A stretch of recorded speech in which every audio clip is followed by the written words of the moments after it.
He bought a golden retriever to keep him company. Imagine his face when an alien dog girl showed up. He stood by the edge of the elevated landing pad, the desert winds kicking grit across his boots, his jaw set in an expression of hard expectation. A shipping craft hissed as it descended, sun glinting off its hull. He had arranged for a genetically engineered golden retriever, a loyal companion to fill the silence of this forsaken outpost. The cargo bay opened, releasing a burst of compressed air, but there was no bounding pop. Instead, a tall figure with gleaming, sunfire-orange hair emerged, canine ears perched atop her head, and a subtle flick of a tail that he almost didn't register at first. Her eyes, predatory and golden, met his in a moment of charged stillness. She tilted her head, took him in like he was the oddity, and a slow, knowing smile curved at the corners of her lips. He didn't speak.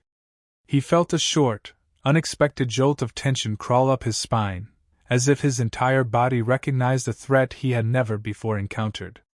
The wind whipped her hair around her face, and he noticed the faint shimmer of her gilded skin, a sheen that clung to her slender arms and bare midriff. His pulse thumped once hard. She lifted her chin, assessing him with cool, incisive curiosity. Her fingers flexed at her sides, revealing nails that looked more like short, sharpened claws. The ship's engines whined, and the dust cloud grew. Either of them moved. His breath tightened at the sheer audacity of this situation. Her lips parted, revealing a pointed hint of canine fangs.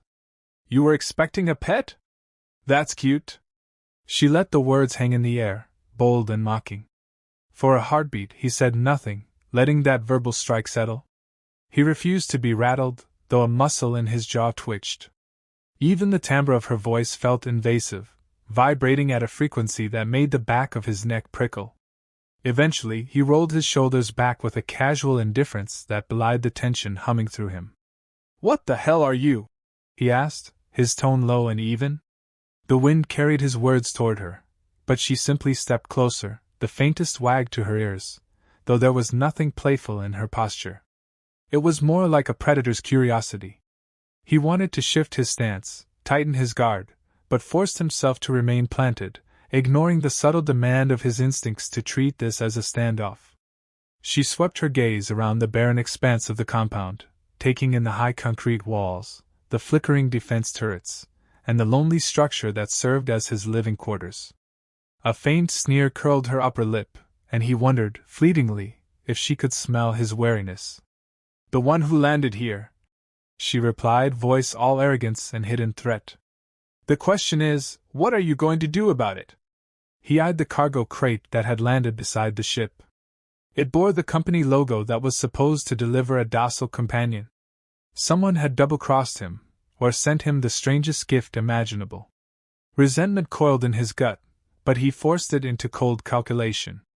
"If you're not what I ordered," he said, "you'll leave the same way you arrived." He flicked his gaze to the open hull, glaring at the pilot cowering inside. "Or I'll make sure your transport never lifts off again." She strode forward, her movements so smooth and predatory that his pulse made a warning throb at his temples. "That's adorable," she whispered, her eyes flicking over him as though measuring his strength. "But you're not going to kill me." She paused, letting the silence stretch. "Because you can't. And you know it." He answered her grin with his own, a dangerous curve of his lips that revealed a shadow of sadistic pleasure. In the old days, on the battlefield, he'd faced monstrous foes without flinching. The smirk was the quirk that unnerved them. "Don't test me." Her tail swished behind her, more in provocation than fear. "I think I will," she said, stepping closer. He could see the subtle golden undertones to her skin, the way her alien physiology shimmered in the scorching midday sun. Heat sensing, he recalled from rumors about her species, or something close to it. She probably already sensed the slight uptick of his body temperature. "Let me guess, you're ex-military, out here brooding in the wasteland to avoid facing your past. You find comfort in weapons, walls, and mindless animals. That's why you wanted a dog in the first place, right?" She leaned in. "But I'm not mindless." Kai felt his blood surge with anger, but he refused to let it show beyond a controlled shift of his stance. So you're telepathic, too? He muttered, voice laced with sarcasm. She laughed, the sound like a purr that vibrated in his ears. No. Just observant. Her eyes flicked to his chest, to the subtle bullet scars on his exposed forearms. And you wear your history like a second skin? It was too close to the mark, so he changed the subject. Why are you here, and what do I call you? You can call me Veani, she said, trailing a finger along the metal hull of the crate. The tip of her nails scored a shallow line across it. Why am I here? I could ask the same of you. Someone clearly thought you two would be a good match. He disliked how her words implied they were partners in any sense. He nodded at the pilot, who looked too terrified to intervene. Load her back on, he barked. I want no part of this. Veani let out a soft huff, stepping in front of the pilot's line of sight. No, she said. You won't throw me out that easily. Besides, you think he wants to risk crossing whoever set this up? She gestured at the trembling pilot. I doubt he's eager to take me anywhere else. The moment we leave, you lose your only chance to figure out why you ended up with me in the first place. His eyes narrowed. She was right, and it infuriated him. He had no illusions that the pilot would cooperate. If there was something sinister behind this, letting Veani out of his sight might be a bigger risk. He gave a curt nod. Fine. We'll sort this out inside. But don't get comfortable.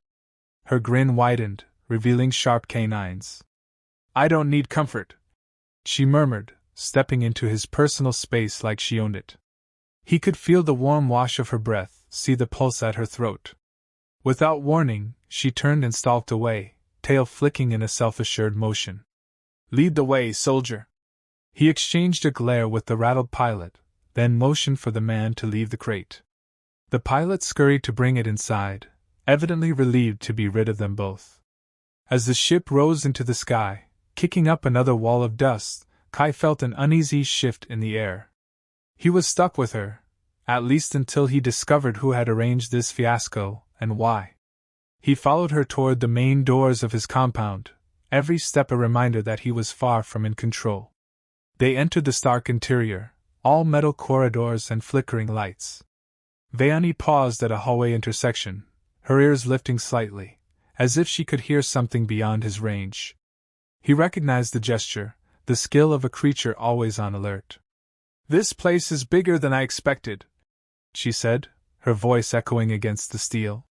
He walked past her, ignoring the tension that rippled through his shoulder blades.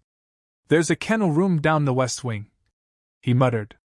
I was planning to keep the dog there. Guess that's your spot now. Her laughter was low and throaty. A kennel? Don't insult me. She followed him, footsteps hushed. She was practically silent, a quality of a predator in an alien body. But I'll humor you, for now. He led her through a secured door, sealing it behind them with a hiss of hydraulics. The air in this section was cooler, the lights stark. One corner of the room held a sturdy metal cage, empty and pristine, intended for the dog he'd bought. Veani took it in at a glance, an unreadable expression flickering across her features. You really thought you could lock something up here? You're free to prove me wrong, he said, striding to a panel on the wall. He input a command, causing the overhead lights to intensify. Then he angled his body, putting himself between her and the exit, crossing his arms over his chest. So you have a name. Veani. Mind telling me where you came from? She pursed her lips, gaze dancing around the room. Depends on how much you really want to know. Some truths you can't walk away from. He considered that, letting silence press in. Then he shrugged. I don't scare easy. Oh, I know. Her tone made his hackles rise. She circled around him, forcing him to pivot to keep her in sight. Let's say I'm here because certain people want me. Alive, dead, it doesn't matter. I'm valuable. Probably because of what I am, or what I can do. Her ears twitched, tail flicking in a slow, deliberate movement. And someone decided to stick me with you. Maybe they think you'll keep me safe, or maybe you're just a pawn. He felt his jaw clench. He didn't like being toyed with, nor did he like the insinuation he was part of some larger scheme. "I'm no one's pawn." "Are you sure?" "Because from where I'm standing, you've got a buyer's receipt for a golden retriever, and I show up instead. Sounds like you've been played." She stopped in front of him, daring him to do something about it. He let out a slow breath, fighting the urge to step closer and show her that intimidation went both ways. But something about her presence made him cautious. She radiated confidence, an absolute conviction that she could handle whatever he threw at her. "What do you want from me?" he asked. She paused, ears tilting. He swore he could see them shift orientation to better capture the tone of his voice. "A place to lie low, at least until I figure out who's behind this. You might benefit from it, too. You get answers. I get some time to breathe." Her lips curved again. "Think you can handle that?" He let a tense moment pass. Then he uncrossed his arms and turned to the door. "I'll handle it. But don't think for a second I trust you." Her laughter followed him, rich and unsettling. "Trust is overrated," she said, trailing behind. "But if we're going to do this, you'll have to do better than that kennel." She lingered by the open door, letting him lead, her presence a constant prickle at his back. "This place is fortified, right? We're safe here?" She didn't sound entirely convinced. He clenched his teeth. "It's safe enough." She gave him a cryptic smile as he led her deeper into the compound. Passing silent corridors lined with battered walls, they finally reached his living quarters. Despite the climate outside, the interior was kept cool by a robust climate control system, though the place lacked any personal touches. No decorations, no warmth, just bare-bones functionality. He stopped at a closed door, pressing a keypad to open it. "Take this room," he said. She stepped inside, scanning the sparse furnishings, a bed, a small table, a single chair. Her gaze flicked to him. "You want me to stay here?" "Because it's sure better than a cage, but not by much." He shrugged. "It's temporary. Until I figure out how to get rid of you." She cocked her head, hair shifting in a fiery wave over her shoulders. "You talk like you've already decided. But if we both want to find out who's messing with us, maybe we won't be so quick to split." He resisted, rolling his eyes. "Don't push it." He stepped back into the hallway. "My room is at the end of the corridor. Don't wander. Some doors are locked for a reason. You try to pry them open, I'll know." She looked far from concerned. "Good to know." The door slid shut, leaving him alone in the corridor. He exhaled, aware of the tension singing in his muscles, the confusion swirling in his mind. What sort of cosmic joke was this, ordering a service dog only to end up with an alien who bristled with raw predatory energy? His instincts screamed that this was trouble, yet a flicker of curiosity kindled behind his stoicism. Maybe it was the way she faced him without an ounce of fear, or the disquieting effect of her voice. Either way, he had to get answers. Turning on his heel, he headed for the small command center at the front of the compound. He spent the next hour searching for any data about a corporation or black market ring that dealt in delivering alien hybrids as pets, cross-referencing shipping logs, scanning for anomalies in his order. The system gave him scraps, nothing conclusive. Meanwhile, the desert sun sank lower, painting the horizon in swaths of orange and violet. Shadows lengthened across the fortress walls. His mind drifted back to Vayani, trying to puzzle out her purpose. She'd hinted at being hunted, at dangerous parties wanting her dead. That could bring a war to his doorstep. He flexed his hands, remembering the days when he had no qualms about stepping into battle. But since leaving the war, he'd built this place for solitude, not for defending an alien fugitive. The hiss of hydraulics startled him. He turned to see her standing in the doorway of the command center, leaning casually against the frame. She observed the screens, then him, her golden eyes reflecting the dim monitor glow. "Find anything?" she asked, voice pitched low enough to send a subtle vibration through his chest. He shook his head, annoyed at his own reaction. "Not yet. Why are you up here?" She took a few steps forward, ignoring any unspoken boundary. Because I don't like sitting around in a strange place when there's danger lurking. Besides, I figured you'd be looking into the shipping logs or something. This is the logical spot. She paused beside him, so close he could catch the faintest hint of her scent, musky, wild, and strangely compelling. Guess we're stuck together for now, huh? He grimaced. Stuck is the right word. His gaze swept over her lean physique, every line of her body seeming coiled for action. Are you always so calm about being in mortal danger? A slight laugh escaped her, carrying a hint of genuine amusement. I've been in danger my whole life. At some point you accept it or you crumble. I'm alive, so that means I accept it. She reached out, tapping a control key with a claw-tipped finger. You're scanning for inbound craft?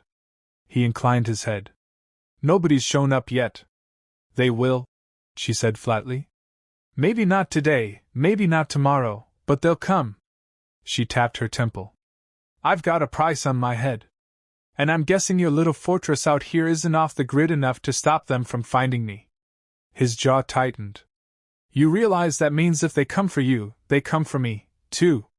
This is my home. She gave a half shrug. Sorry about that, she said, though it lacked any real apology. But if it's any consolation, I fight back. And from what I can see, you do too. We might stand a decent chance together.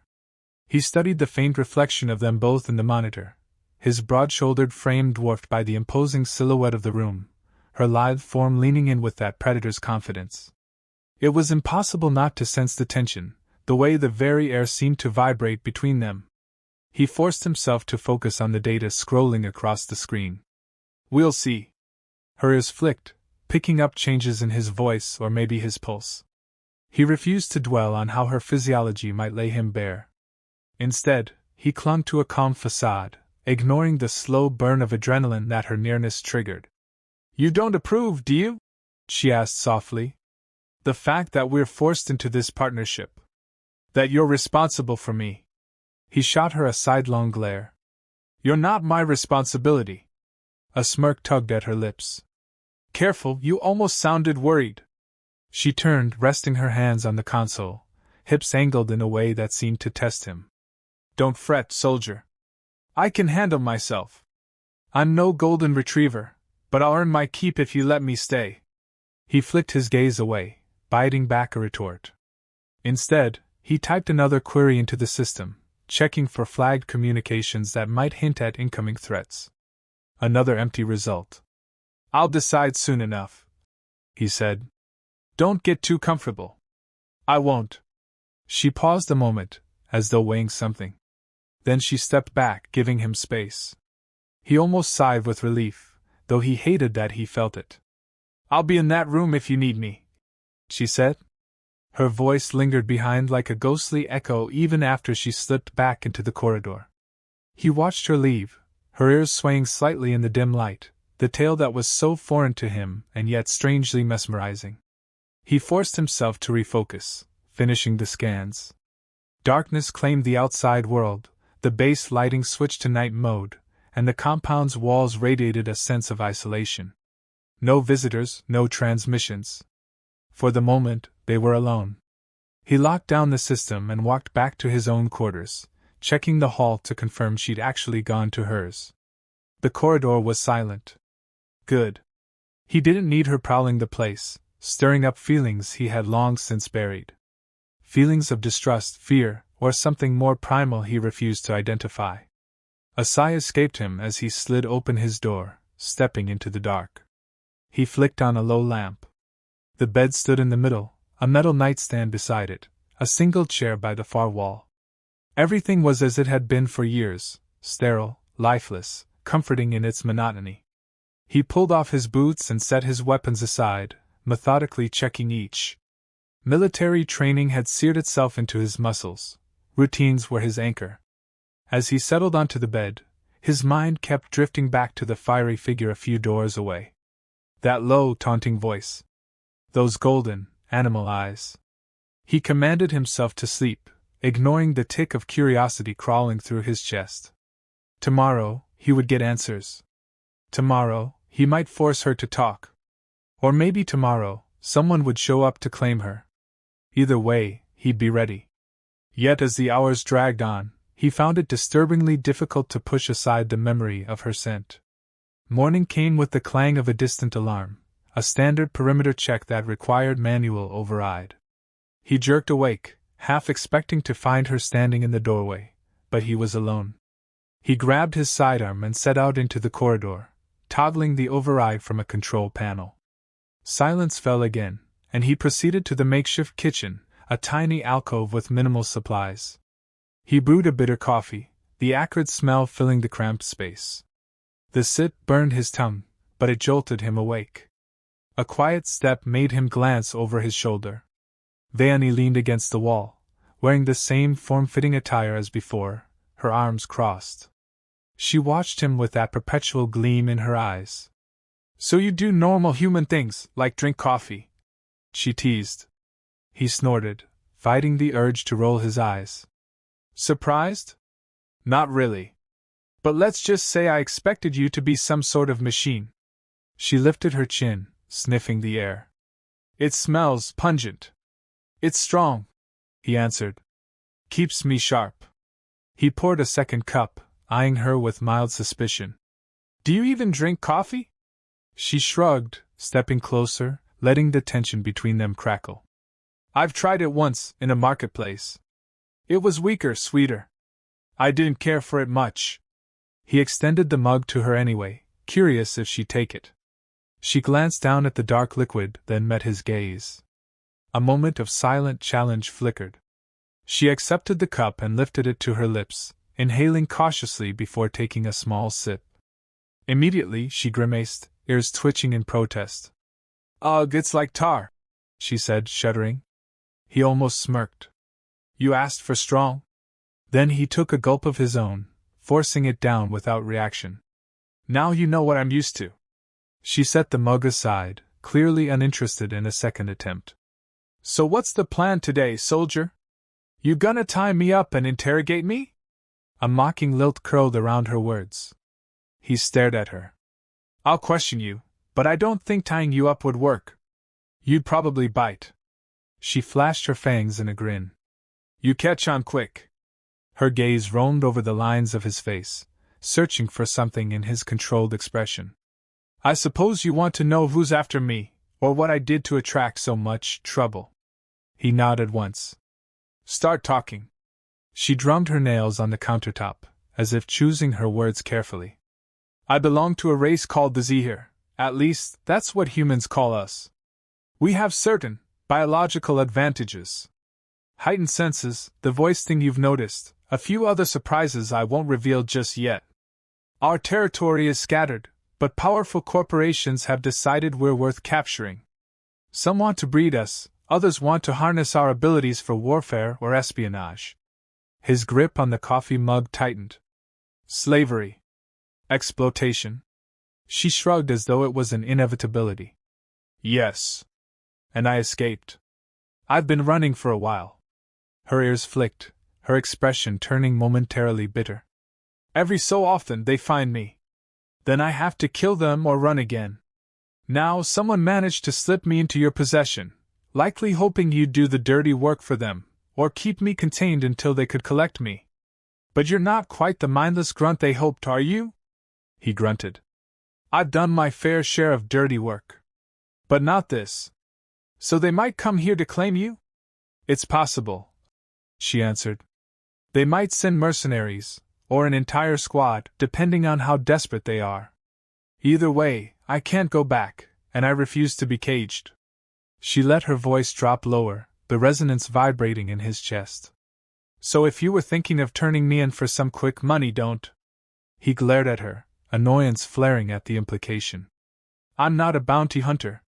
With a bitter laugh, he set his mug down. "Though sometimes I wish I were. At least the pay would be better." Her eyes narrowed, tail swishing with amusement. "So you're broke and living out here alone? Huh.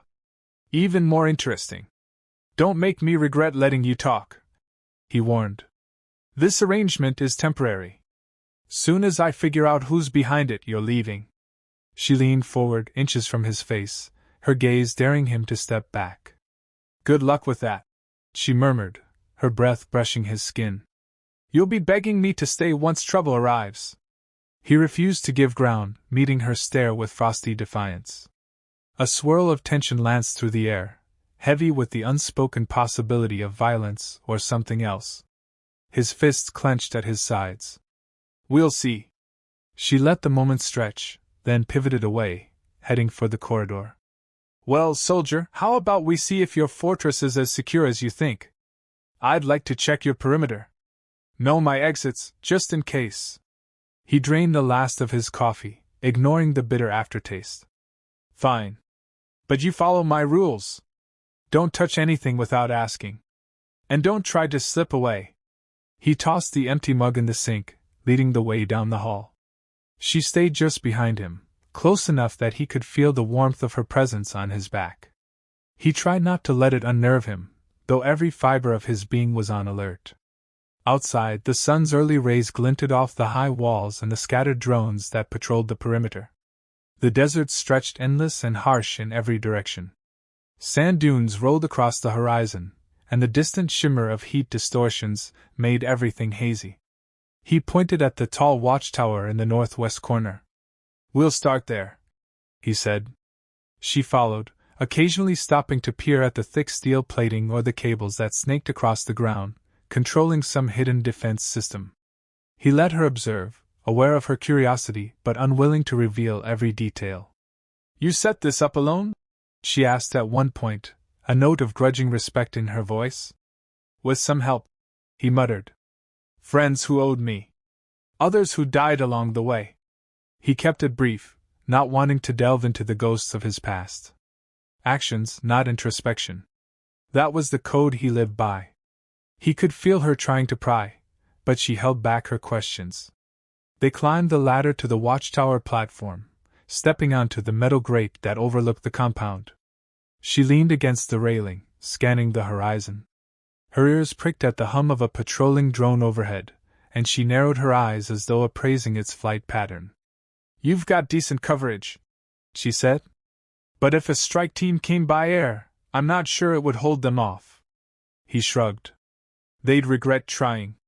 Enough high-caliber weapons in the turrets to tear holes in any dropship. She turned to face him, crossing her arms over her chest in a gesture that mirrored his own defensive posture. We'll see. Are you prepared to fight to protect me? She tilted her head, a sly smile curving her lips. Or do you only plan on protecting yourself? He bristled at the implication. I'm not fighting for you. I'm fighting for me, for my territory. If that helps you, so be it. Don't mistake it for altruism. She smirked, leaning in closer, her gaze dropping momentarily to the shape of his mouth. The subtle tension between them flared again, that primal question of challenge or desire. I wouldn't dare, she said softly, voice vibrating in his bones. His fists tightened on the railing, but he refused to let himself yield an inch. He was used to control, of environments, of conflicts. Yet her presence flayed that composure at the edges. He breathed in, fighting to keep his tone level. If the day comes we're attacked, don't expect me to hold back. You'd better do your share. Her tail flicked, and she nodded. I've taken down men twice your size. But you... She let her gaze roam across his shoulders and chest. You might be something else. He took a step away, ignoring the subtle spike of heat that surged at her appraisal. We're done here, he declared, descending the ladder again. She followed with enviable grace, landing beside him soundlessly on the packed sand. They resumed their circuit along the wall, passing sensor nodes and turret housings. Each moment felt like a test, her eyes on him whenever he wasn't looking, his own wariness about how she might exploit any discovered weaknesses. They returned to the main structure in strained silence, entering a secondary armory. The metallic tang of gun oil filled the air as he checked a few weapon racks. She prowled behind him, taking in the array of rifles, sidearms, knives, and grenades. You were definitely military, she commented, her tone half question, half statement. He gave a curt nod. A lifetime ago. She reached out, brushing a claw along a battered helmet with an insignia he hadn't looked at in years. You lost something there, she remarked quietly. When he turned to face her, he saw her studying him with a gaze that was less mocking and more sincere than before. I recognize that look, you know. I've seen it in others, people who've been torn up by war and never truly came back. His jaw tightened. You don't know me. She raised her hands in a show of surrender. No. But I see enough to realize there's a reason you're alone in the desert, expecting a canine friend. War changes people. She dropped her gaze. War changed me, too. He paused, surprised she'd admit to any personal truth. But her eyes flitted away as soon as she'd said it, and the tension returned. If you think we're going to have a heartfelt chat, you're mistaken, he growled, turning his back on her to check an ammo crate. Relax, she snorted. I'm not looking for bonding. Just making an observation. We both have some ghosts. That doesn't mean we're friends. He shoved the crate shut with unnecessary force. Good. He strode to the exit, refusing to look at her. She followed, her footsteps light as a shadow. They moved through the corridors until they reached a wide space that served as a makeshift gym. A battered boxing bag hung from the ceiling, and a rack of weights lined one wall. He paused, unsure why he'd come here, then realized it was to burn off the restless energy coursing through him. He ripped off his jacket, leaving just a tight, sleeveless shirt over battle-worn arms, the scars stark under the fluorescent lights. She eyed him openly, that cat-like curiosity flaring once more. You work out a lot? She asked, though it was obvious from his physique. He didn't dignify it with an answer. Instead, he started hammering punches into the bag. His fists connected with dull thuds, each strike releasing a measure of frustration. Vaoni circled around, watching with keen interest. Her presence poured a subtle tension into the air. He felt her gaze like a physical touch. Usually, he could drown everything out in the rhythm of his training. But not now. She stepped closer. Careful, soldier. You'll wear yourself out. He swung one last punch, sending the bag swaying. You spar? He asked abruptly, half challenging her. She smirked. I'm not just a pretty face with a tail. Without warning, he tossed her a pair of padded gloves from a nearby shelf. She caught them deftly, and for a moment he wondered if they'd fit her clawed hands. But she slipped them on, managing well enough. He pulled on his own gloves, motioned her to the center of the room. Let's see what you've got. She cracked her neck side to side, ears pricking forward. You asked for it. Then she lunged. Her speed was startling. He had a fraction of a second to block a blow aimed at his ribs. She followed with a lightning-fast kick. He pivoted, barely dodging. The impact of her leg whipped the air with a fierce whoosh. He laughed under his breath, tension melting into something that felt almost like exhilaration. She was good. He responded with a sharp jab, which she diverted with fluid grace, hooking her forearm over his to break his stance. He twisted, managing to free himself. Their arms brushed, her skin shockingly warm against his. A quick series of punches and blocks followed, an intense dance of footwork and reflexes. The hum of fluorescent lights above faded to the background as they tested each other's limits.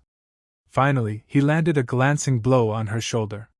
She hissed through her teeth, stepping back and shaking out her arms. Not bad, she panted, chest heaving with exertion.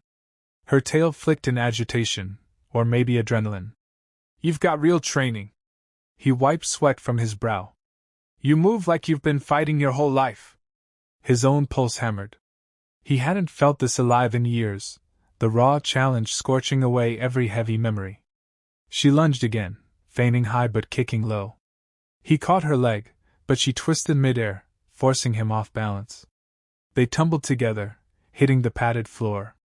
Immediately he tried to pin her arms, but she slithered out of his grip, pressing her knee against his chest. Her fiery hair spilled over her face, those fierce golden eyes blazing down at him. Heat tore through him, a primal wave that threatened to crack his stoic armor. She looked poised to strike, fangs bared in a half-smile of triumph. He jerked free, grabbing her shoulders and flipping her onto her back. Now she was the one pinned, her arms trapped under his hands. Their bodies aligned in a heated press that neither of them could ignore. Her breathing quickened, matching the thunder of his heart.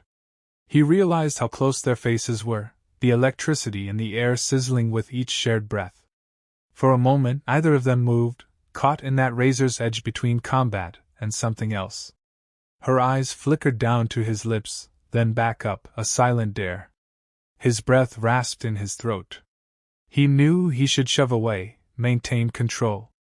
But an overwhelming surge of desire coiled low in his gut, an attraction he hadn't acknowledged until now. Her voice, her scent, the mesmerizing glow of her alien skin, it all hammered at his self-restraint. He exhaled, voice rough. "You're playing with fire." She pressed against him, testing the hold of his arms. She had the strength to fight him off if she truly wanted to. Instead, she remained pinned. "Maybe I like the heat," she murmured, ear twitching. "But be careful, soldier. Flames can burn you alive." His grip slackened for a split second, and she twisted, rolling them both until they separated. She landed a few feet away, crouched and ready to spring. Her tail whipped behind her like a warning. He rose to his feet, chest tight. For a long moment, they stared at each other, the taste of adrenaline thick in the air. Then she peeled off the gloves, tossing them aside. "Enough for now. It's clear we could fight all day, but we might kill each other." He swallowed, forcing calm into his tone. "You started it." She laughed, low and throaty. "Guilty. But I don't want to break my new protector on the first day." She turned on her heel, heading for the exit with that same confident sway. At the doorway, she looked over her shoulder. "Thanks for the workout," she said, a hint of genuine respect coloring her words before she disappeared into the corridor. He stood there alone, the quiet hum of lights bearing witness to the turmoil gripping him. She was a storm that threatened to dismantle every wall he'd built. Yet something in him sparked at the challenge. Shaking off the lingering heat, he cleaned up the workout space, forcing himself to focus on the tasks at hand, checking perimeter logs, scanning for any sign of inbound threats, anything to distract him from the imprint of her body against his. Over the next days, they fell into a tense rhythm of uneasy collaboration. She insisted on running perimeter checks with him, claiming she wanted to know all his defenses. He let her, though he kept watch for any betrayal. She never quite tried to escape, and she never tried to harm him. She accompanied him on supply runs to a nearby black market outpost, small expeditions that forced them to ride together in his battered rover across endless dunes. The tension between them never eased. If anything, it grew more charged with each passing hour. Once, during a trip, she fixed him with that unwavering stare as they bounced over the sandy terrain. "You never talk about your past," she said, her tone almost neutral. He gripped the steering wheel. "There's nothing to say. Everyone has a story. Maybe if I know yours, I'll see why you're so dead set on shutting me out." He clenched his jaw, scanning the horizon. "Stories are for people who need to make sense of their nightmares. I prefer to let mine die in silence." She huffed softly. "Maybe that's why they always come back." Before he could snap at her, she pointed ahead. "Sandstorm brewing." Sure enough, a swirl of dust devils coalesced on the horizon. He accelerated, pushing the rover to its limits. By the time they reached the outpost, the wind was howling, and the sky was dark with swirling sand. They parked in a sheltered hangar, stepping out into dim artificial light. Traders eyed them with curiosity or suspicion. Veoni's ears and tail made her a standout, and some recognized her species, whispering behind their hands. Kai kept a protective watch, ignoring how close she stood to him as if seeking safety in numbers. They bartered for supplies, ammunition, replacement parts for his turrets, extra rations. She wandered off at one point, slipping between stalls of contraband tech. He found her studying a display of knives, the merchant eyeing her hungrily. The moment Kai approached, the merchant's face fell, and the price soared. Veoni just smirked, stepping back. As they left, supplies loaded, the storm outside raged on. They found an empty corner to wait it out, dust swirling around the outpost's sealed perimeter. She sank onto a bench, crossing her arms. "Might be a while," she muttered. At least the next caravan won't be moving until this clears. He nodded, leaning against the steel column, arms folded. The dim overhead lamps flickered, occasionally revealing the way her orange hair glowed like embers in the half-light. She was mesmerizing, despite his best efforts to deny it. A group of armed men entered the space, scanning the crowd. He tensed, stepping closer to Veani without thinking. She noticed, her lips curving in a faint grin. Protective, huh? He narrowed his eyes. Shut up. The men drifted away, apparently uninterested. Slowly, he released the breath he'd been holding. You sure no one's tracked you here? Not sure of anything, she said, voice low. They might come at any time. But that's the life I lead. She glanced at him, something akin to sympathy flickering in her gaze. You didn't ask for this. Thanks for not turning me in. He forced a scoff, unwilling to acknowledge the warmth in her words. Like I said, I'm not a bounty hunter. Besides, I have my own reasons for not letting them get what they want. The storm finally subsided. They left under the cover of the cooling evening sky, the rover's headlights cutting through drifting sand. She was quiet on the ride back, seeming lost in thought. Once they reached the compound, she made an offhand comment about checking the perimeter. He let her go, watching her lithe form disappear into the darkness. Alone, he wrestled with the realization that he was growing accustomed to her presence. A part of him almost welcomed the challenge she posed, the unpredictable spark she brought to his lonely existence. He slammed the rover hatch shut, cursing himself for feeling anything other than annoyance. Back inside, he busied himself with storing supplies. But his mind strayed to her, her mocking grin, the flash in her eyes every time they exchanged a barbed word. That gravitational pull was undeniable, and it unsettled him more than any looming threat. In war, you see the enemy, you kill or be killed. But this was different. She was no friend, no lover, no ordinary foe. She was a puzzle, and each piece he uncovered led to more questions. If he wasn't careful, she'd slip past his defenses in a way that bullets and bombs never could. He heard her returning after a while, her footsteps faint in the corridor. She approached, arms folded, a slight sheen of sweat on her brow. All quiet out there, she reported. Then her gaze flicked to the supplies he was organizing. Need help? He paused. I got it. She shrugged, grabbing a box of rations anyway and stacking it in the cupboard. He didn't protest.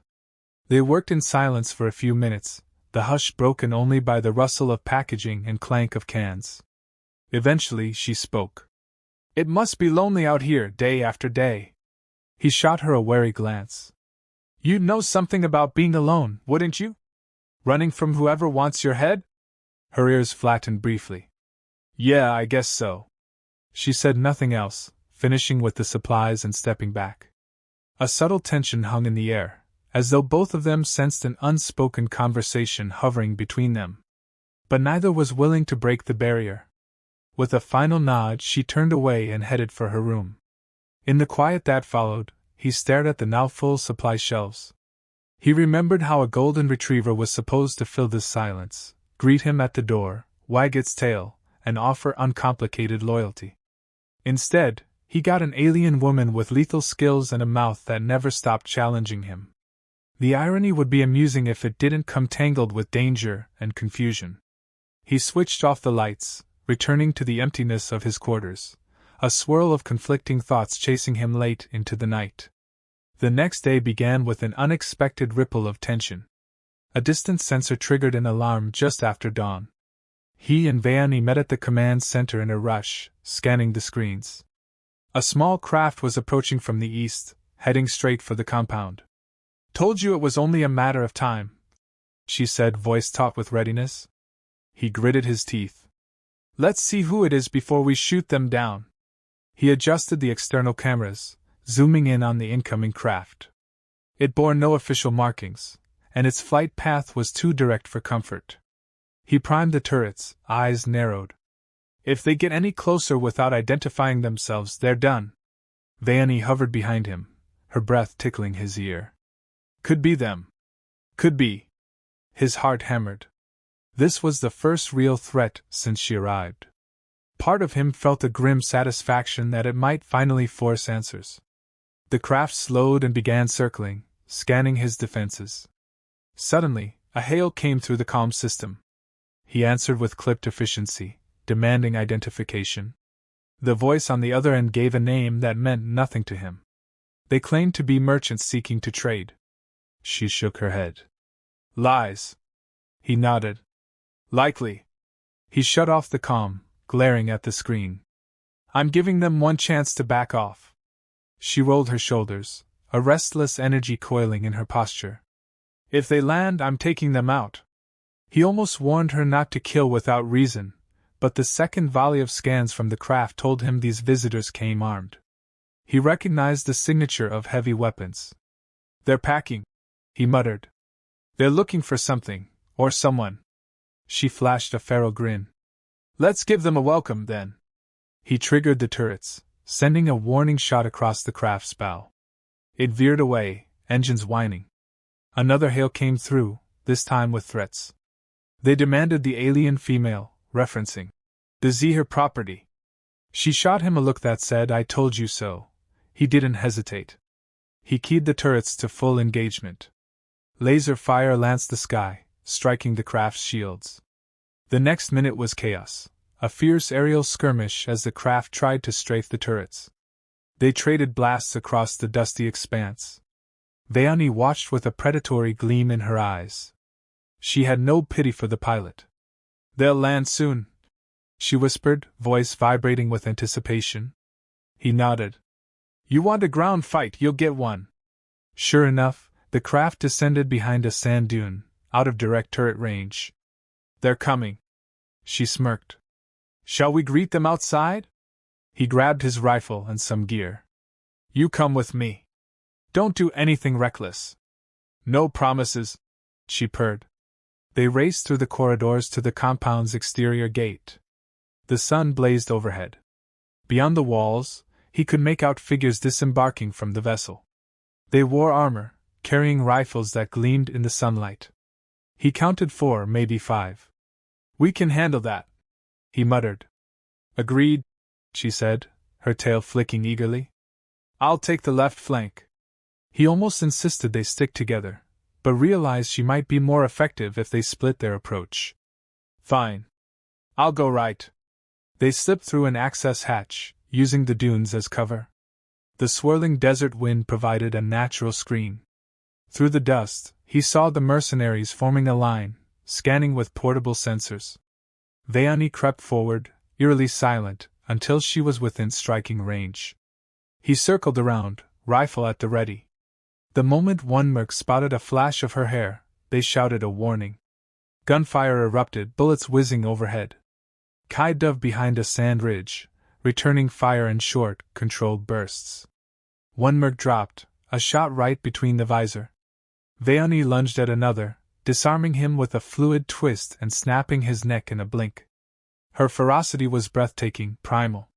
The remaining 2 turned their weapons on her, but she rolled behind a boulder, avoiding the hail of bullets. Kai capitalized on their distraction. He advanced swiftly, picking off another soldier with a headshot. The final merc, cornered, tried to retreat to the craft, but Veani intercepted him. He tried to slash at her with a knife. She blocked, slamming her palm into his throat. He dropped, choking. She pinned him, breathing heavily as she pressed her forearm across his windpipe. The fight ended as abruptly as it began, the desert silent once more. Kai approached, rifle trained on the downed man. Don't kill him yet, he commanded. We might get intel. She paused, eyes flashing, but relented. Fine. She shifted her grip to keep him pinned. You want answers? Ask. The merc gasped, chest heaving under her weight. Kai knelt, pressing the barrel of his gun to the merc's visor. Who sent you? The man sputtered. I don't know the name. Just a contract. Said to bring back the Zehir female? Pay was good. You lying? Kai demanded, pressing the barrel harder. No! We had a middleman. That's all. He coughed, voice trembling. They said a reclusive ex-merc named Kai might have her. That's you, right? Kai's lips curled in disgust. How did they know? He shot Veilani a glance, but she shook her head, clearly in the dark. The merc whimpered. We were just told to check your place. If we found her, bring her in. That's all. Veilani's eyes narrowed. Who else knows? He let out a pained moan, failing to speak. She growled, pressing harder. Kai swore under his breath, but decided there'd be no more useful info. He reached for a pair of cuffs from his belt. We'll take him in, question him more thoroughly. She loosened her hold slightly, allowing Kai to secure the merc's wrists. He might be a liability, she warned. We need to know more, Kai snapped. We can't fight off wave after wave if there's an entire network out there. She made a low sound of agreement, helping hoist the merc to his feet. Then let's drag him inside. They forced the merc back into the compound, locking him in a reinforced cell in the lower level. The place had originally been a storage area, but it served well enough as a holding pen. While Veilani hovered in the background, tail lashing impatiently, Kai tried to pry more details out of the prisoner. But the man was either clueless or pretending to be. He only knew a half-coded contact name and a set of coordinates from which they launched. Kai stored it in the system, hoping to cross-reference it later. Exhausted and still buzzing with adrenaline, they eventually left the prisoner to stew. Up in the corridor they paused, catching their breaths. She rubbed at a speck of blood on her cheek, expression grim. Well, they found me, she said flatly. Kai exhaled, pressing a hand to the nearest wall, letting the cool steel ground him. We knew it would happen. Now it has. He looked up, meeting her gaze. Did you mean what you said? About fighting? She studied him with an intensity that made his pulse pound. You mean, am I ready to kill for my freedom?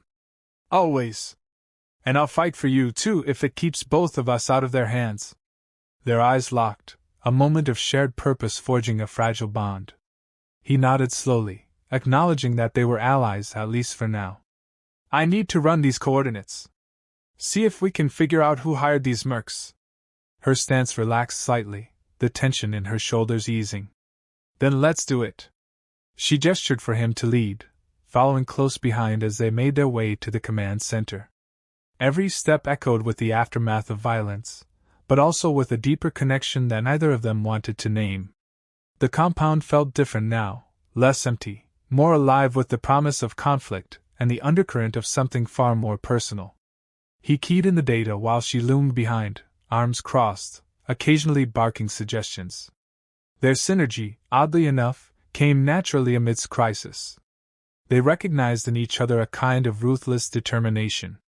The console spat out partial matches to black market nodes, secret rendezvous points, and corporate fronts. It was a tangled web, likely designed to hide the true puppeteer. But one lead stood out, a facility on a distant planet known for hush-hush operations. Veilani's ears perked up. That place is rumored to be a lab. Maybe they do experiments on my kind. We have to check it out. He paused, knuckles whitening on the console edge. I'm not sure about a we. This is your fight. She leaned in, her unique scent teasing his senses. Wrong. They already involved you by sending mercs to your door. Unless you want them coming back in bigger numbers, we need to take the fight to them. Destroy the chain at its source. His smirk was wry, acknowledging the logic. Fine. But this will be different from defending a fortress. We'll be on their turf. She matched his smirk, eyes glowing with a fierce, almost feral excitement. I'm ready if you are. He stared at her. She was trouble incarnate, but something about teaming up felt right. Or maybe the adrenaline was warping his judgment. Let's gear up.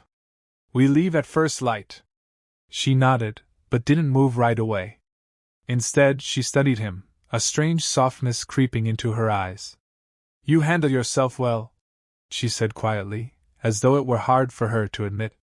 I'm not used to trusting anyone. But out there you had my back. I won't forget it. A flush of warmth touched the back of his neck. He cleared his throat, turning away so she wouldn't see it. Just doing what had to be done. Don't read into it. She gave a short, almost playful laugh. Right. Of course. Then she headed out, leaving him with conflicting emotions swirling like a storm in his chest. That night, packing their supplies in the armory, a taut silence stretched between them. Neither broached the subject of how easily they'd meshed in combat. Yet every accidental brush of hands, every brief meeting of eyes, seemed laden with unspoken awareness. He watched her examine a blade, the overhead light catching the slight shimmer of her skin. She tested the knife's balance with an expert flick of her wrist, then slipped it into a sheath on her belt. He forced himself to check his rifle, ignoring the tension. He had no time for deeper entanglements. Tomorrow would bring a mission that could get them both killed. That reality should have iced his veins, but instead, it fueled the slow burn of anticipation. He shoved the magazine into place with a resolute snap, ignoring the way his heart pounded. When dawn arrived, they loaded into his personal craft, a small, sturdy flyer that had seen too many battles to count. He took the pilot's seat, she strapped him beside him. Their prisoner remained locked in the compound with minimal rations. They would deal with him later, if they came back at all. The engine roared, vibrating through the hull, and they ascended into the pale sky. Below, the desert receded into distant dunes, an ocean of sand swallowing the horizon. Up here, the view was limitless, the possibilities both exhilarating and terrifying. Neither spoke much during the journey. Occasionally, she'd rest her hand on the dash, scanning the readouts, checking the course. He navigated quietly, focusing on the route. Hours passed, the atmosphere shifting from dusty gold to star-flecked black as they left the planet's orbit. The stars unfurled around them, a tapestry of infinite space. She stared at them with an intensity he couldn't read, ears angled forward. Finally, she broke the silence. "You've been off-world before?" He nodded. "Plenty of times." She seemed to chew on that. "Good. Because if these coordinates are right, we're going somewhere rough." He glanced at her, noticing the slight tension in her shoulders. "Afraid?" She gave him a look that was half amused, half offended. "Never. But I'd be stupid not to be cautious." He exhaled, focusing on the cockpit instruments. "We'll handle it." A part of him was startled at how certain he sounded. But after that skirmish, he trusted her instincts in battle. As a team, they stood a chance. His quiet vow was simple: if this group wanted to rip away his solitude and push him back into war, they'd regret it. A swirling wormhole gate loomed ahead, shimmering with cosmic energy. He keyed in the flight path, bracing for the nauseating lurch of slip-space travel. The engine whined, and they plunged through. Space twisted around them, stars became streaks, and gravity felt off-kilter. Seconds or hours later, they emerged near a dim star system.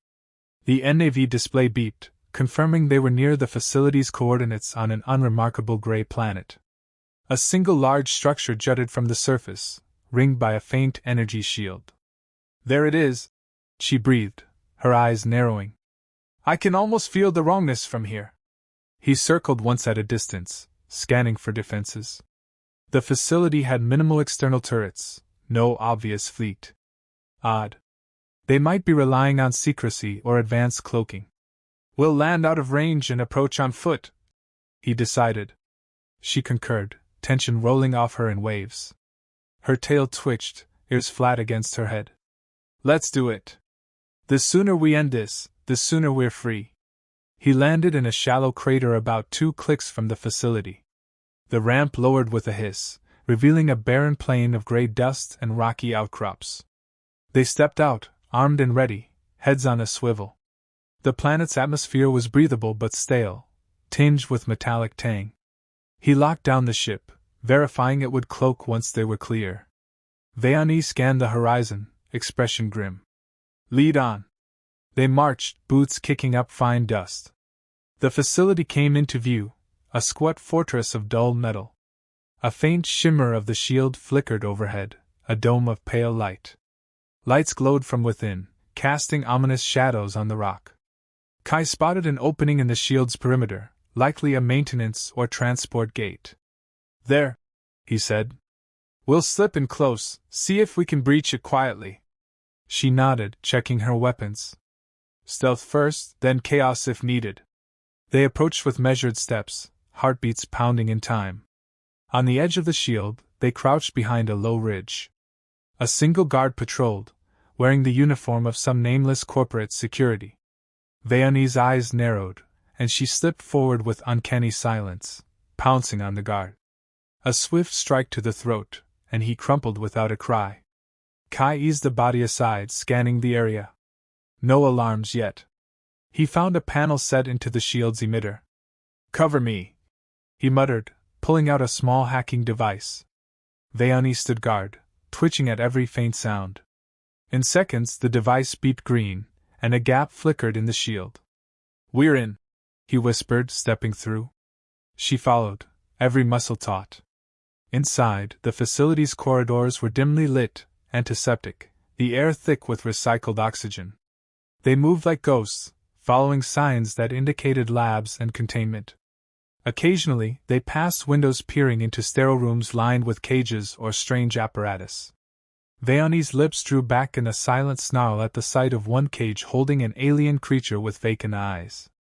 "This is what they want to do to me," she whispered, fury lacing each word. He rested a hand on her shoulder, giving a brief, firm squeeze, an unspoken recognition of her anger. She glared at him, but didn't pull away. They pressed on, tension mounting as they neared the main lab. They took out a few scattered guards with silent takedowns, stashing unconscious bodies behind storage crates. The sense of infiltration fueled the adrenaline in their veins. At a locked door labeled "Specimen Processing," they paused. He glanced at her. "Ready?" She nodded, teeth bared. "Let's end this." He breached the door with a code cylinder stolen from one of the guards. The room beyond was vast, lined with containment pods. Dimly lit shapes slumped inside, various alien species, many of them dog-like, each adapted or genetically modified in some grotesque experiment. A wave of revulsion rolled through him. Veoni's breath caught in her throat, eyes flaring with rage. "They're insane," she hissed. A group of technicians huddled near a console, oblivious at first. Then one turned, saw them, and shouted in alarm. Klaxons blared, red lights flashed, and guards poured in from side corridors. Shots rang out. Kai and Veoni ducked behind a row of pods, returning fire. A chaotic firefight ensued, bullets ricocheting off metal walls, sparks raining down. She bolted from cover, weaving through the pods, using her agility to close the distance and engage guards with brutal melee strikes. He provided suppressive fire, picking off targets that tried to flank her. One guard lunged at her with a stun baton. She leapt sideways, raking her claws across his face. He dropped with a garbled scream. Another tackled her from behind. She twisted, smashing him into the console. Alarms squealed louder as the instruments sparked and short-circuited. Kai took down 3 more with precision shots, clearing a path. Finally, the last guard fell, leaving the klaxons echoing in a haze of gunpowder and carnage. Veoni stood, chest heaving, face smeared with sweat and a little blood. Kai approached the console, scanning the controls. "We need to shut down the entire operation, free anyone we can." She nodded, slamming a palm on an override switch. Several pods began decompressing, hissing open. Confused, half-conscious aliens stumbled out, blinking in the strobe of emergency lights. Some were on the brink of collapse, others cowered in fear. "Go, get out of here!" Veoni urged, pointing to the exit. A few who could move rushed away. Others needed help. She looked torn, wanting to stay and guide them. He rested a hand on her arm. "We'll blow this place. That's the best we can do for them. Let's find the main control hub." She swallowed, nodding. Together, they pressed deeper into the facility. Signs indicated an admin wing. More guards swarmed to stop them, but with adrenaline and anger fueling them, they cut through the resistance. Door after door fell to their determination. A final barrier read, "Director's Office." He kicked it open, stepping into a wide room dominated by a large desk and panoramic windows overlooking the planet's lifeless surface. A middle-aged man in a sleek suit stood there, flanked by 2 heavily armed guards. He sneered at them. Veani, I presume, he said, voice dripping condescension. You're a valuable piece of property. And you, he eyed Kai. I assume you're the ex-merc messing with our plans? Kai raised his rifle. You're done experimenting on sentience. The man chuckled, gesturing to the guards. We have resources you can't imagine. Killing me won't stop them. But you can both get rich if you cooperate. My buyers pay premium prices for the Zehir. He aimed the rifle at the man's head. I'm not for sale. The guards opened fire. Veani darted right, tackling one guard as bullets tore into the walls. Kai ducked, returning fire. The second guard tried to flank them, but Veani raked him with her claws, leaving him howling. Kai rushed the director, slamming him against the glass. The man's eyes bulged with panic. Don't! He started to plead, but Kai cut him off with a crushing elbow to the face. The window cracked under the force. Veani stood panting, blood dripping from a shallow wound on her arm. The guards lay motionless. The director groaned, pinned under Kai's forearm. You think you've won? He choked out. They'll just rebuild. Veani grabbed the man's collar, pulling him close enough for him to see her fangs. Maybe. But you won't be around to profit from it, he whimpered. Kai glanced around. The alarm lights were still flashing, the facility in chaos. We need to blow this place, he said. Now. Before reinforcements arrive. Veani nodded. She released the director, who slumped to the floor, then swiftly jammed her claws into the console on his desk. Sparks flew as she initiated a meltdown of the facility's reactor. Kai placed remote charges in strategic spots, guided by a data schematic on a side screen. The director trembled, realizing the end was near. He scrambled to his feet, but Veani backhanded him, sending him crashing into the broken glass. Not so fast, she hissed. Kai checked the timer on the meltdown. We have 5 minutes before this place goes sky high. Let's move! They fled the office, sprinting through corridors that now bellowed with smoke and sirens. Freed captives staggered in every direction, trying to escape. Veani helped some find the exit, barking instructions with authority. Kai fired at a last wave of desperate security personnel. The building shuddered as the meltdown progressed, lights flickering. They finally reached the outside, ducking through the shield's gap. At a safe distance, they turned to watch the building quake, metal groaning under catastrophic pressure. A brilliant flash lit the sky, and the structure erupted in a violent surge of flame. The ground shook, a blast wave rumbling through the air. They both dove behind a rocky outcrop, shielding themselves from flying debris. When the dust settled, the facility lay in ruins, a smoking crater where vile experiments had once taken place. The freed captives scattered across the desolate plain, some reuniting with each other, some fleeing to uncertain futures. But they were free. Veani knelt, breathing heavily, eyes fixed on the devastation. He placed a hand on her shoulder, and she didn't shrug it off. It's done, he said softly. She let out a shaking breath, half relief, half disbelief. One facility down. More might remain. But at least these bastards won't hurt my kind here anymore. She turned to him, her gaze burning with gratitude and something else. Thank you? He nodded, feeling the weight of her words. The intensity of the moment pressed down on them, the adrenaline high slowly receding. Let's get back to the ship, he murmured. She agreed. They walked side by side, passing the wreckage of equipment and the frantic survivors searching for a path off-world. A quiet bond had formed, forged in the heat of battle and the closeness of near death. Every step felt charged with unspoken confessions. At the crater where his craft was hidden, they dropped into the cockpit, exhausted and filthy. Once the ramp sealed, they exchanged glances. He started the engine sequence, fingers moving on autopilot. She reached over, lightly touching the wound on her arm. Blood had dried in a dark streak. He grimaced, flicking a switch to start an in-ship medical routine. Come on, let's fix that, he said, trying to keep his voice level. She followed him to the cramped medical bay, sliding onto the metal seat. The hum of the cabin lights cast shadows across her face. He gathered the first aid supplies, kneeling beside her. Gently, he pressed the disinfectant gauze to the wound. She hissed, but didn't pull away, those sharp eyes never leaving his face. "You're not half bad at this," she said, her voice subdued. He avoided meeting her gaze. "Seen enough battlefield injuries. Learned how to patch them." She nodded, lips pressed in as he bandaged the cut.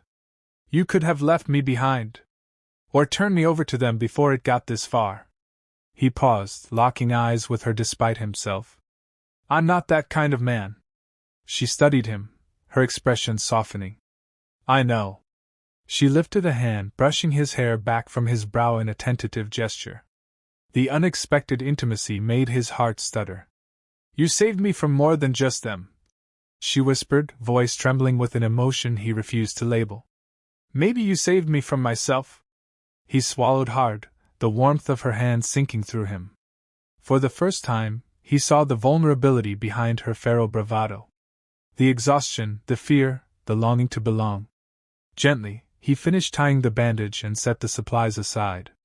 The ship's engines hummed as they rose from the surface, autopilot engaged. For a moment, it felt like the rest of the galaxy had melted away. She leaned forward, her scent wrapping around him. Every sense came alive. Her face hovered inches from his, orange hair framing her alien features. The tension between them cracked, replaced by an undeniable pull. He remembered the rule: no gentle confessions, no hesitant kisses. In that instant, he realized neither of them wanted gentle. They had been dancing on the edge of violence and desire since the moment they met. He slid a hand around the back of her neck, drawing her closer, eyes locked on her parted lips. She exhaled a ragged breath. Then their mouths collided in a crash of unrestrained passion. It was a battle for dominance, lips pressing, teeth nipping, her claws curling into his shoulders.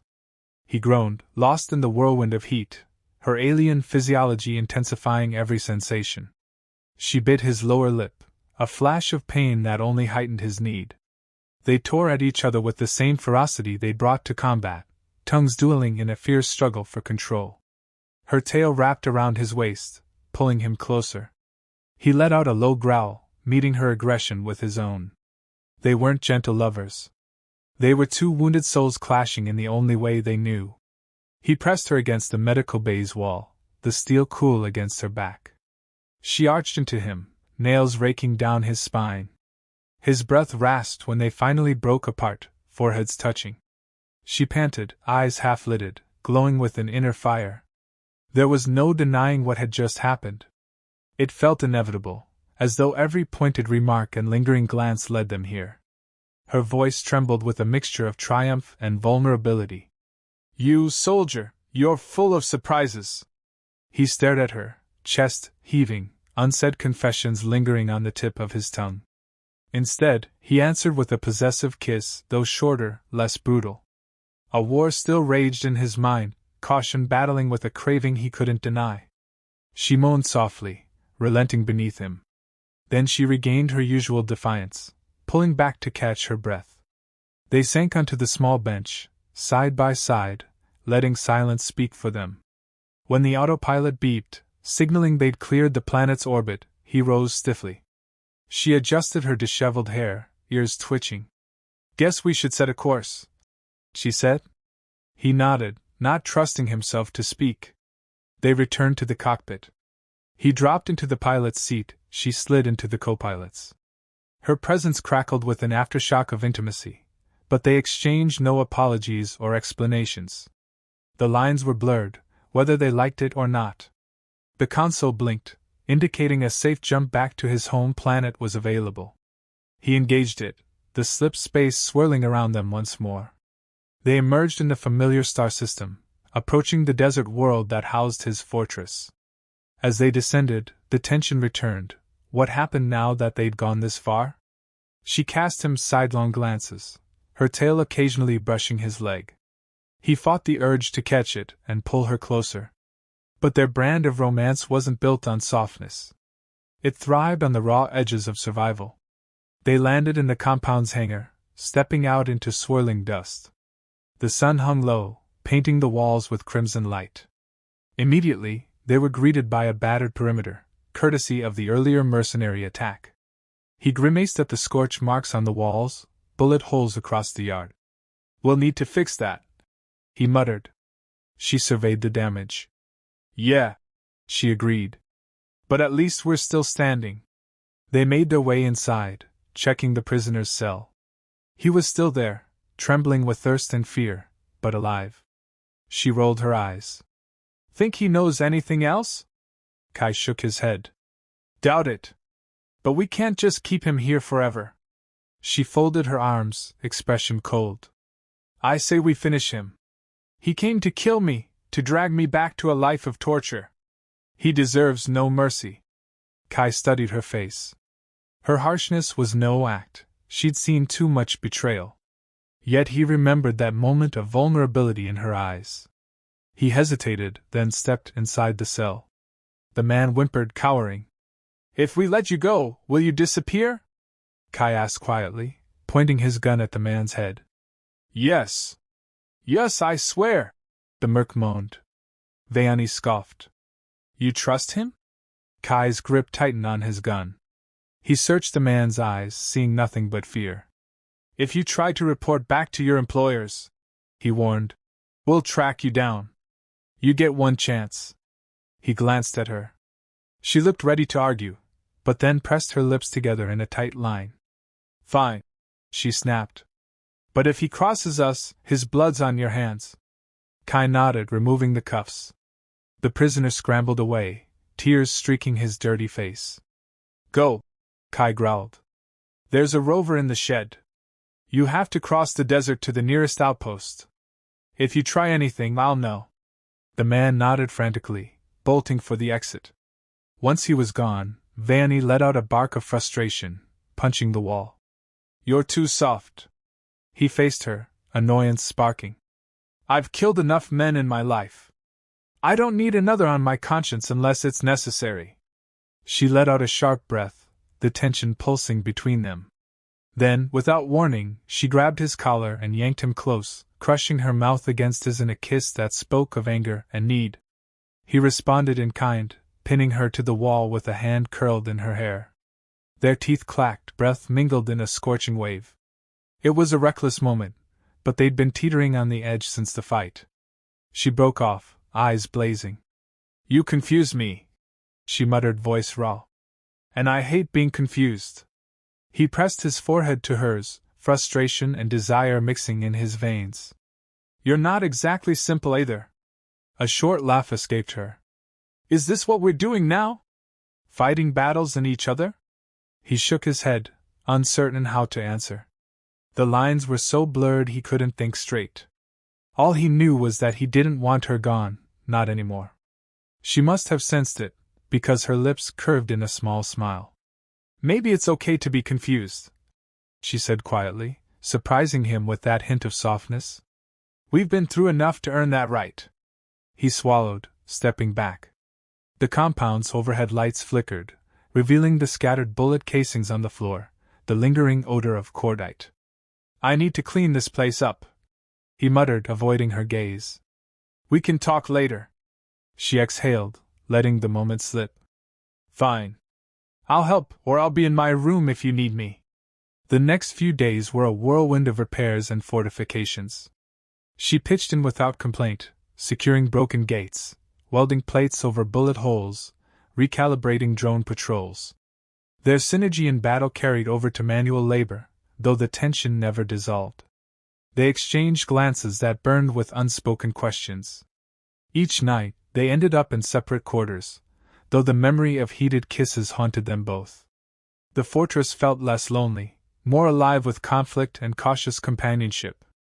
On the third evening, a dust storm raged outside. Inside, the generator whirred as they retreated to the command center, verifying that the shield was holding. Once satisfied, they turned to each other, a quiet space yawning between them. She cleared her throat. "We've stabilized the perimeter. No new threats on the scanners." He nodded, eyes drifting over her silhouette in the dim light. She still wore that fierce expression, yet her posture seemed less guarded around him now. "Looks that way," he said, voice low. She took a step closer. "So what now?" He remembered her words about multiple labs, about the possibility that this operation was bigger than one facility. He also remembered how they fought side by side, unstoppable. "We could go after the rest," he said carefully. "Shut them down." Her tail swayed slowly, reflecting her interest. "That's a big mission, soldier. Are you really in for that fight?" He frowned, wrestling with the implications. He'd come out here for solitude, to bury the past.